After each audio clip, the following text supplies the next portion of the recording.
లీలాననాంబుజమధీరముదీక్షమాణం నర్మాణి వేణువివరేషు నివేశయంతం డోలాయమాననయనం నయనాభిరామం దేవం కదానుదయితం వ్యతిలోకయిష్యే. భాగవత కథాసుధ తరువాయి భాగం 8వ రోజు కథలోకి వచ్చాం. అయితే శ్రీకృష్ణ లీలలు వింటున్నామండి. కృష్ణుడి కన్ను ఎప్పుడు మన మీద పడుతుందో, ఎప్పుడు మనం ఆ దేవుణ్ణి చూస్తామా అని ప్రతి ప్రాణి, ప్రతి వ్యక్తి, ప్రతి జీవి ఆరాటపడుతుంది. భగవంతుణ్ణి కంటితోటి చూడడం, అతన్ని మనసుతోటి తెలుసుకోవడం. కంటితో చూడడం సాధ్యపడకపోవచ్చు, కానీ మనసుతో మనం తెలుసుకోగలుగుతాం. ఆ దిశగా ప్రయత్నం చేయాలి జీవించి ఉన్న ప్రతి ప్రాణి కూడా. అయితే ఈ బలరామకృష్ణులకి 6వ సంవత్సరం వచ్చిందని చెప్పుకున్నాం కదా. 5 ఏళ్లప్పుడు అఘాసురుణ్ణి వధించాడు. ఓ ఏడాది గడిచింది, 6 ఏళ్ళు వచ్చేసరికి ఇంకొద్దిగా సాగారు. ఈయన ఏమనుకున్నా అంటే, నందుడు పిల్లలు కొంచెం పెద్దవాళ్ళు అయ్యారు, ఈ చిన్న చిన్న దూడల పని కాకుండా గోవుల్ని తోలే పని నేర్పించాలనుకున్నారు. ఇప్పుడు గోవుల్ని తోలే పని అంటే డైరెక్ట్గా ఇంత చిట్టి పిల్లలకి గోవుల్ని అప్పచెప్పరు. పెద్ద పిల్లలు పెద్దవాళ్లతోటి ఆవులు తోలే దగ్గరికి పంపిస్తారనమాట. ఇప్పుడు 5 ఏళ్ల పిల్లాడు ఉన్నంత ఎత్తే ఇంచుమించు ఆవు దోడు ఉంటుంది. 6 ఏళ్ళు అంటే ఒక రవ సాగుతారు కదా. కొంచెం గోవులు నడుస్తుంటే పక్కకి తప్పుకోవటం అవి కొంత మెలకువలు వస్తాయి. పైగా ఏడాది ఏడనర్థం నుంచి ఈ పని చేస్తున్నారు, దూడలను తోలుతున్నారు కదా, కొంచెం తెలుస్తుందని ఏమనుకున్నారు, ఆవుల్ని మేపే పని కూడా అప్పచెప్పాలనుకున్నారు. అక్కడి నుంచి తమ మిత్రులతోటే కలిసి ఈ మొదటున్న గుంపులోనే ఇంకా కొంచెం చిన్న పిల్లలనేమో దూడల దగ్గర ఉంచి కాస్త పెద్ద పిల్లలతోటి ఏరి తమ రాజకుమారుడి అన్నయ్యని ఇద్దరిని పంపించారనమాట. క్రమంగా గోపాలనలో మెలకువలు నేర్చుకుంటున్నారు. గోపాలనలో మెలకువలు ఏముందండి, ఆవును తోలుకెళ్ళటం, వాడి దారిన అవి నడుస్తుంటే వెనకాల నడవటం, అంతే కదా అని సాధారణంగా అనిపిస్తుందండి. అడవుల్లో తోలేటప్పుడు మెలకువలు కావాలి. తడిగా ఉన్న వైపు గొడ్లని వెళ్ళనివ్వకూడదు. దాన్ని పిలిచే మార్గం తెలియాలి. ఏదో ఏ ఓయ్ అంటే రాదు, దానికి ప్రత్యేకమైన పిలుపులు ఉంటాయి. ఆ పిలుపు ప్రకారమే పిలవాలి. చక్కగా పిలవటం, వాటిని తమ వైపుకి తాము ఎక్కడున్నామో అక్కడే వాటిని ఉంచుకోవటం. ఏవైనా క్రూర జంతువులు అవి ఉన్న పెలకువ తెలుసుకుని ఆ వైపుకి గోవుని వెళ్ళనివ్వకుండా ఉండడం. సమయపాలన చేయటం, సమయానికి చూసుకుని గొడ్డుకి ఆకలిస్తుందా, దాహం వేస్తుందా, పూలంతసేపు గడ్డి వేసిన తర్వాత దాహం వేస్తుంది, ఆ దాహం వేసిన చిన్నెలు గమనించడం, అదంతా గోపాలనకి ప్రత్యేకమైన విధులు. అవి నేర్చుకోవాల్సిందే. అందుకని ఈ మెలకువలు నేర్చుకుంటారని పంపించారు. ఈ గోపబాలుడు వీళ్ళు ఏం చేశారంటే, వీళ్ళని గోవర్ధన పర్వతం ఎక్కించటలా, వీళ్ళకు కూడా అడవిలోనే ఒక పక్కకి దూడలను తోలుకెళ్లే మైదానాలు వేరు, ఆవుల్ని తోలే అడవులు వేరనమాట. సరే ఏమైందట, ఈ గోపబాలుడు ఆ పక్కకి వెళ్ళేవాళ్ళు. కృష్ణుడికి కంఠం కూడా చక్కటి గొంతట. మామూలుగా ఆయన వేణువు వాయిస్తుండేవాడు. ఎంత బాగుందో, ఇంకోసారి వాయించని పిల్లలు వింటూ ఉండేవాళ్ళు. అందరి పిల్లల దగ్గర ఉండేవి వేణువులు. వినోదానికి అప్పటికి మనకు మళ్ళీ ఫోన్లు ఉన్నాయి, ఏం లేవు కదా. వినోదం, ఆట, సరదా, తర్వాత సంగీతం, వీటిలలోనే రిలాక్స్ అయ్యే పందా ఉండేది అప్పుడు.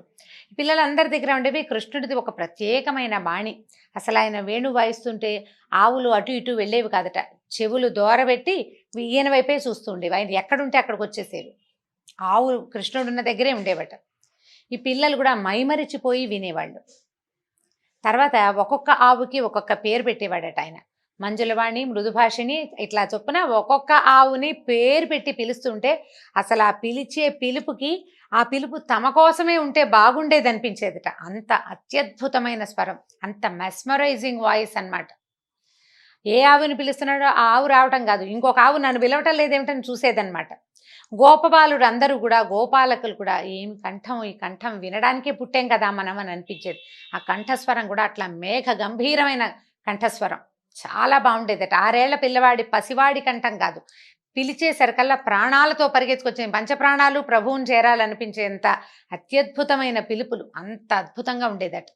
అయితే ఈ గోపబాలుడు తరచుగా వెళ్ళే అడవి పక్కన ఒక పెద్ద తాటితోపు ఉండేది. ముందు ఈ వాయించుకున్నారు, ఆడుకున్నారు, యమునలో ఈతలు కొట్టారు. చాలా హడావిడిగా సరదాగా అంతా సాగుతూ ఉంది. రోజుల తరబడి గడుస్తున్నాయి. అట్లా ఋతువులు మారుతుంటే, రోజులు మారేసరికల్లా వాతావరణం మారుతూ ఉంటుంది. ఎండగా ఉంది, నీడగా ఉంది, అలా ఉంది, ఇలా ఉంది అని భావిస్తూ ఉంటారు. ఇప్పుడు ఎండ పెరిగింది, రేపటి నుంచి ఎండ పెరుగుతుంది, ఈ కార్తె వచ్చింది, ఇవన్నీ లెక్కలు ఉంటాయి కదా, పల్లెటూరి లెక్కలు. ఇప్పుడు కూడా మనకి పల్లెటూళ్ళల్లో ఆ లెక్కలు ఉన్నాయి. ఇక అప్పటి కాలంలో పూర్తిగా సూర్యుడిని చూసే గమనాన్ని బట్టే కార్తెలు అవి నిర్ణయించుకునేవాళ్ళు. అయితే ఈ గోపబాలురులో ఒక కుర్రవాడు ఏం చెప్పాడంటే, ఇద్దరు చాలా బలశాలు, ఇప్పుడు చిన్న పిల్లాడే వాళ్ళని వీళ్ళని కొట్టేస్తాడు, ఎవరైనా వచ్చారంటే వాళ్ళ అంతు చూస్తాడు. ఇక వాళ్ళ అన్నయ్య అంటే ఈయన కాళ్ళు పిసికే అన్నయ్య ఇంకా ఎంత గొప్పవాడు. పిల్లలు ఆడుకునేటప్పుడట కృష్ణుడు ఎవరో ఒకళ్ళు ఒళ్ళో తలబెట్టుకుని పడుకునేవాడు. కొంతమంది పిల్లలు కృష్ణుడు ఒళ్ళో పడుకునేవారు. అప్పుడప్పుడు బలరాముడు పడుకుంటే మా అన్నయ్య కదా మరి, అందుకని కృష్ణుడు ఆయన దగ్గర కూర్చుని పాద సంవాహన కాళ్ళు పిసికేవాడట.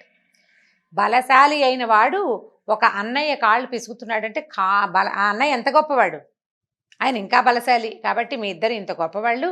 ఈ పక్కనే ఒక తాళ్లతోపు ఒకటి ఉంది, తాడి చెట్లు ఉన్నాయన్నమాట మొత్తం. ఆ తాడి చెట్లలో ఎంత పెద్ద పెద్ద తాటి పళ్ళోట, ఎవరు మానవ మాత్రుడు ప్రవేశించాడు అందులోకి. ఎందుకంటే అక్కడ ధేనుకాసురుడు అని ఒక రాక్షసుడు ఉన్నట్టు. వాడు ఏమిటంటే గాడిద రూపంలో ఉంటాడు. మొత్తం వాడి అనుచరులందరూ గాడిద రూపాల్లోనే ఉంటారు. ఆ వనంలోకి ఒక్క ప్రాణి ప్రవేశించినా విరుసుకు తినేస్తారు వాళ్ళంతా. ఆ తాడి చెట్ల వాసనకి, ఈ వాసన తాటిపళ్ళు మహావాసన వస్తాయండి, రమ్మంటాయి. ఎంత ఘుమఘుమలాడుతుందో. అది పండినప్పుడు ఎంత ఘుమఘమో, కాల్చినాక తింటుంటే కూడా అంతా ఘుమఘమగా ఉంటుంది. మామిడి పళ్ళు కూడా అంత పిల్లవ్వు మన్ని, తాటిపండు అంత ఆకర్షిస్తుంది. పైగా సులువుగా కోసుకోవటం కుదరదు కదా, తాడి చెట్టు ఎక్కాలి, లేదా తాటి చెట్టుని ఊపుతారు. అప్పుడు బాగా మిగల పండిన పండు రాలి పడుతుంది అనమాట. కింద పడినా పెద్దగా పాడవదు. తెలుసుంటుంది కదా అందరికీ తాటిపండు అంటే ముంజకాయలు తింటాము, అవి బాగా ముదిరిపోయిన తర్వాత పండిపోతాయి. ఈ ముంజలకి బయట ఉండే గుజ్జు ఇలా తినడానికి బాగుంటుంది అనమాట, చాలా రుచిగా ఉంటుంది. అయితే వీళ్ళేం చెప్పారు, ఈ గోపబాలూరులో పెద్దవాడైన కుర్రాడు పక్కన ఉన్న తాళ్లతోపులో పెద్ద పెద్ద తాటిపళ్ళు ఉన్నాయి. ఆ తాటిపళ్ళని ఎవరు కోసుకోవడానికి వీల్లేదు. అక్కడ ఉన్న ధేనుకాసురుడు ఎవరిని లోపలికి రానివ్వడు. మీ ఇద్దరు ఇంతమంది రాక్షసులను చంపారు అంటే, తమ్ముడు చంపాడు, అన్నయ్య పక్కనే ఉన్నాడు, అన్నయ్య సహాయం ఉంది కదా. ధేనుకాసురుడు అప్పుడు అన్నయ్య కూడా సహాయం చేశాడు. కాబట్టి నువ్వేం చేస్తావంటే మా మాట విని చక్కగా మీ ఇద్దరు అందులోకి వెళ్ళి కాసిన తాటిపళ్ళు కోసుకొస్తే అందరం కలిసి తిందామన్నారు. ఇది బాగానే ఉంది కదా, తాటిపళ్ళు తేవాలంటే సరే కృష్ణుడు అన్నాడు, భయానికి ఏముంది, అందరం వెళ్దాం పదండి, ఎవరు వస్తారో చూద్దాం అనేసరికి ఉత్సాహంగా ఉంది వీళ్ళకి. తాటి చెట్లని అంటే ఏదైనా పండు ఎవరైనా తెచ్చి పెడితే ఉండే ఉత్సాహంతో పాటు అదొక ఉత్సాహం అయితే, మనమే స్వయంగా కోసుకుని తింటుంటే ఇంకా గొప్ప ఉత్సాహంగా ఉంటుంది. పిల్లలందరూ కొంతమంది పెద్ద పెద్ద పిల్లలంతా బయలుదేరారు, చిన్న పిల్లలు ఇక్కడే కూర్చున్నారు చద్దనాలు ఆరగిస్తూ. సరే వీళ్ళంతా లోపలికి వెళ్ళేసరికల్లా ఏమైంది, లోపలికి వెళ్ళేసరికి పెద్ద పెద్ద తాడి చెట్లు చాలా పెద్దవి. ఈయన ఏం చేశాడట, ఒక్క తన్ను తన్నేట బలరాముడు ఒక చెట్టుని. తన్నేసరికల్లా జల జల జలమని తాటిపళ్ళు పడ్డాయి. పైనుంచి ఏదైనా కిందకి పెడితే పెద్ద మోత అవుతుంది చూడండి, శబ్దం అవుతుంది కదా. పైగా ఈ తన్నిన తాడి చెట్టు, దానికి ఆకులు ఇట్లా బయటికి విస్తారంగా బయటకు వస్తాయి కదా, పక్కనున్న తాటి చెట్టుకు తగిలేసరికల్లా ఈ ఆకుల మోత కూడా చాలా పెద్ద మోత. ఈ పెద్ద మోత అయ్యేసరికల్లా ధేనుకాసురుడు పరిగెత్తుకుంటూ వచ్చేసాడట.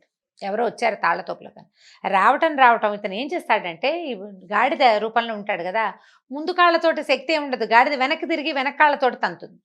వెనక్కి తిరిగి ఈ బలరాముడిని తన్నబోయాడట. ఎప్పుడైతే వెనక్కి తిరిగి కాళ్ళు తన వైపు లేచాయో బలరాముడు ఊరుకుంటాడు. ఈయన ఏం చేస్తాడు, అంతకంటే వేగంగా కదిలి 2 కాళ్ళని ఒక చేత్తో పట్టుకున్నాడట. ఇట్లా పట్టుకోవటం ఏమిటి, గాల్లో గిర గిర గిర గిర తిప్పేశాడు. అపరిమితమైన బలశాలి బలరాముడు, చాలా బలంగా ఉంటాడు. 6 ఏళ్ల పిల్లాడంటే ఎంత ఉంటాడు, గాడిదంత ఎత్తుంటాడేమో అంతే. అయినా పట్టుకున్నాడు. ఈ తిప్పేసరికల్లా ఈ తిప్పిన విసురుకే అతని ప్రాణం పోయింది. ఈ చేతిలో ఉన్నటువంటి రాక్షసుడి శరీరాన్ని ఒక తాడి చెట్టుకేసి విసిరి కొట్టాడట. కొట్టేసరికల్లా ఆ తాడి, ఇతని మహాకాయం ఇది వెళ్ళి తగలంగానే ఆ తాడి చెట్టు విరిగి పక్క తాడి చెట్టు మీద పడింది. పళ్ళు జలజల రాలినాయి. ఇది పోయి 2వ చెట్టు, ఆ 2వ చెట్టు పోయి 3వ చెట్టు మీద పడి వరుసగా ఒక చెట్టు మీద ఒక చెట్టు పడి చెట్లన్నీ కూలిపోయింది. ఈ గలాభాకి ఎప్పుడైతే ఈ చావు కేక పెట్టిన రాక్షసుడు కాళ్ళు పట్టుకుని తిప్పేసరికల్లా వాడు కామ్గా ఎందుకుంటాడు, పెద్ద పెద్ద కేకలు పెట్టాడు. ఓండ్ర, గాడిద ఓండ్ర పెడుతుంది కదా, ఆ ఓండ్ర అది కూడా చావు కేకలాగా వినపడేసరికి ఆ లోపల ఉన్న రాక్షసులందరూ గాడిదల రూపాల్లో బయటకు వచ్చేసారు. వస్తే ఇంకేముంది, ఇద్దరు కలిసి దొరికిన వాడిని దొరికినట్టు కొట్టారు. కృష్ణుడు బలరాముడు కూడా. ధేనుకాసురుడు బలరాముడి చేతిలోనే మరణించాడు. ఆ తర్వాత ఇదేమిది, తాడి చెట్టు పోయి ఇంకో దాని మీద పడింది. వరుసగా ఒక్కో చెట్టు పడిపోయినాయి. వీళ్ళంతా వచ్చిన వాళ్ళని ఇద్దరు వాళ్ళ మీద పడ్డ. వీళ్ళకి ఏంటంటే వాటికి వచ్చింది గాడిదలు కాబట్టి వెనక్కి తిరిగి వెనకాళ్లతోటే యుద్ధం చేయగలవు. ఆ కాళ్ళు ఎత్తినప్పుడు తమ కాళ్ళని ఎవడైనా పట్టుకుంటున్నారేమో వెనకాల ఉన్నవాడు అనే ధ్యాస ఉండదు, వాటికి తెలీదు. ఈ కాళ్ళతో తనగలవు. ఇక వెనక్కి తిరిగిన ప్రతి గాడిద కాళ్ళు పట్టుకోవటము, విసిరి కొట్టేయటమే వీళ్ళు. తాడి చెట్లన్నీ విరక్కొట్టేశారు. మొత్తం తాటి చెట్ల మీద ఉన్న పళ్ళన్నీ కింద పడిపోయినాయి. మొత్తం తాటి చెట్లు ఒకదాని మీద ఒకటి పడితే ఉంది, తలకాయలు విరిగిపోతాయి కదా! తాళ్లవనం ఖాళీ అయిపోయిందట. ఇక ఈ కనబడిన పళ్ళు పిల్లలు కాల్చుకుని తిన్నారు, పచ్చివి తిన్నారు, మోసుకొచ్చారు. కొన్ని గోవుల మీద వాటిని మోయండి ప్లీజ్ అని బతిమలాడి కొన్ని ఆవుల మీద కూడా వేసుకుని ఇళ్ళకు కూడా తెచ్చుకున్నారు. ఈ రకంగా ధేనుకాసురుని సంహరించేశారు ఇద్దరు కలిసి. ఆ తర్వాత ఏం జరిగిందంటే, యమునా నదీ తీరంలో ఒక లోతైన మడుగుందట. రోజులు గడుస్తున్నాయి ఇట్లాగే.